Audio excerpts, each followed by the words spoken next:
Em nome do Pai, do Filho e do Espírito Santo. Amém. A graça de nosso Senhor Jesus Cristo, o amor do Pai e a comunhão do Espírito Santo esteja sempre convosco.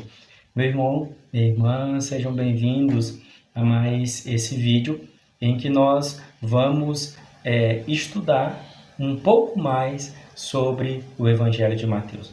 Uma parte que compreende o capítulo 4, versículo 17, até o capítulo 9, versículo 34. Aqui na descrição do vídeo você vai encontrar toda aquela organização ou divisão temática do Evangelho de Mateus. E você vai se localizar que nós estamos iniciando a segunda parte do Evangelho.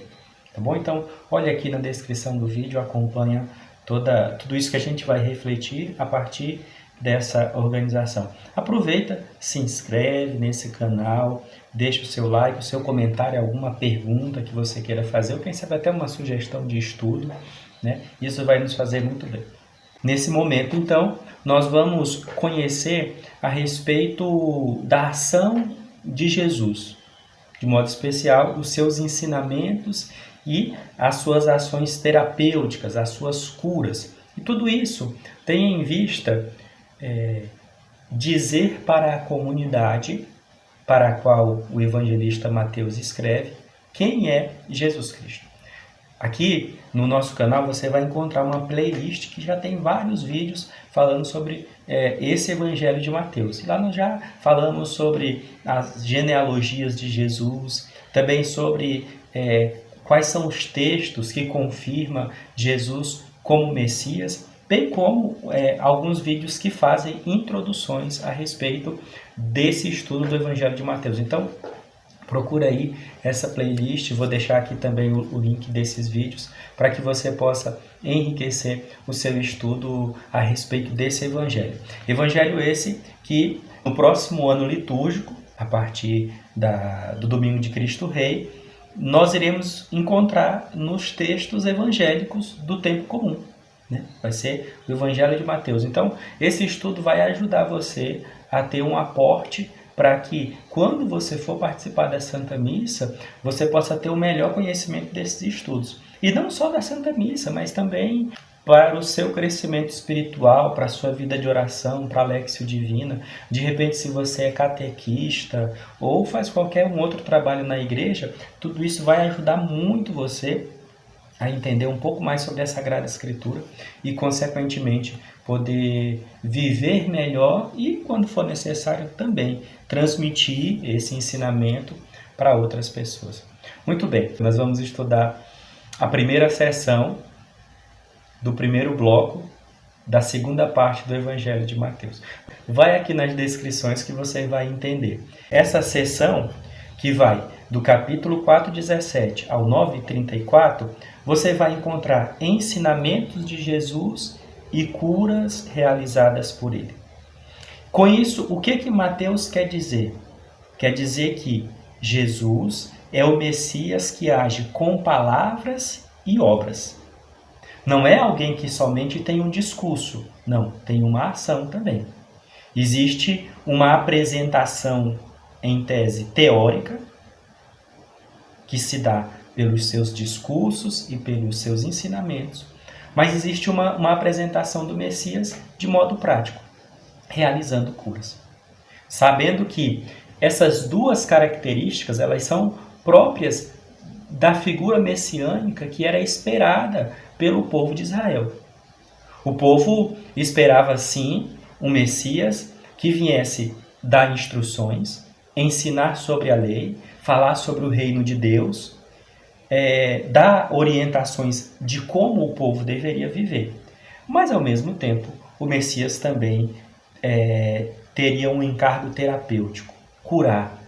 Porque a cura, a saúde, o bem-estar é sinal do reino de Deus. Então, a ação messiânica de Jesus nessa sessão se dá dessa forma. Então, se você pegue aí sua Bíblia, né?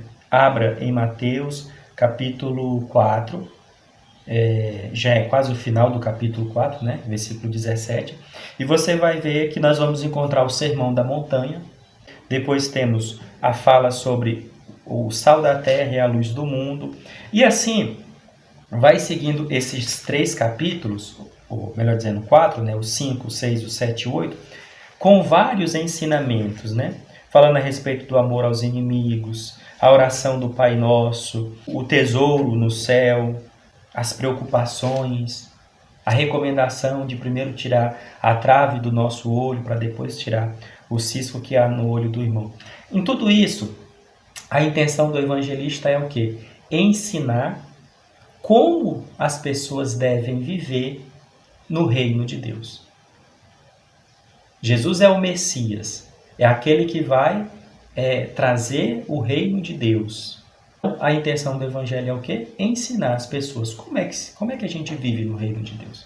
Talvez você lembre que quando pelo menos eu quando era criança, muitos de nós, quando a gente ia para um lugar, antes de sair a mãe já ditava as regras, né? Olha, não faça isso, não faça aquilo, se alguém oferecer alguma coisa você não aceita, né?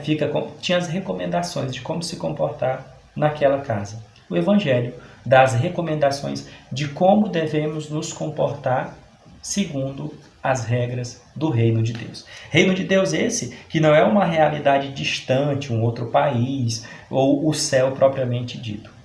O reino de Deus começa aqui na terra. Por isso, em outros momentos, Jesus diz, o reino de Deus está no meio de vós. Jesus é o próprio reino. Anuncia, é o rei e o reino. Ao mesmo tempo, a vivência que ele propõe é também esse reino de Deus. Então, como nos comportar no reino de Deus? Essa sessão nos apresenta do capítulo 4 até o capítulo 7, versículo 29.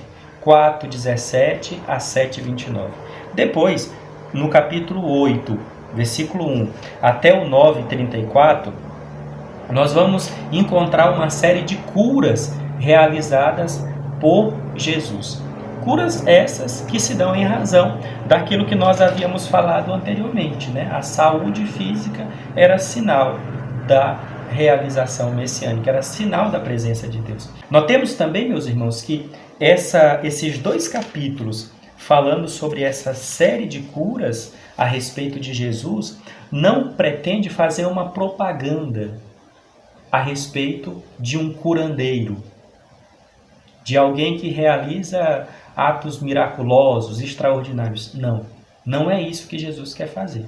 O que Jesus quer fazer é confirmar as palavras que ele tinha dito antes. Portanto, notemos que, ao nos depararmos com um texto desse, a respeito de cura aqui no Evangelho de Mateus, o objetivo do texto não é falar sobre esse Jesus terapeuta, esse Jesus curandeiro. Não, o objetivo não é esse.